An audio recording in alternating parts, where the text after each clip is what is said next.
Let's check out this new Casetify cases para sa bagong series ng iPhone 17 lineup. Nakakatuwa lang, nagpadala din sila ng personalized letter. And actually, nagulat ako kasi ito yung una kong nakita dun sa package. Ito yung utility crossbody lanyard from Casetify at napakaganda nito dahil ito yung nakikita ko hindi lang sa Philippines kundi nauuso rin to sa ibang bansa. Kasi kung makikita nyo nga naman, safe and secured ng iPhone nyo while pwede rin siyang i-add as a fashion statement. Casetify also has their very own Impact HD screen protector which is scratch resistant, may maximum HD clarity, meron na rin tong installation tray sa loob at meron na rin daw itong bagong strengthened 9H aluminum silicate glass which is super protective. May ensure mo talagang matibay itong bagong Impact HD screen protector from Casetify.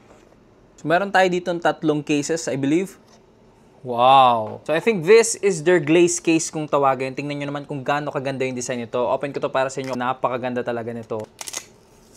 Diba, hindi lang pambabae, hindi lang feminine yung mga designs ni Casetify. Bagay na bagay rin to sa mga lalaki. Of course, hindi mo mawala yung classic or yung kanilang trademark na meron talaga silang pangalan dito. Ito talaga yung gusto kong design. Nung nakita ko to dito sa glaze case nila, sobrang elegant. At ang isa pang maganda dito sa glaze case nila, itong backplate na to is scratch resistant na. So no worries kapag pinatong mo yung iPhone mo, hindi magagasgasan yung case, hindi mo kailangan bumili ng panibago. Tatagal at masusulit mo tong glaze case nila. Next box, unahin natin to.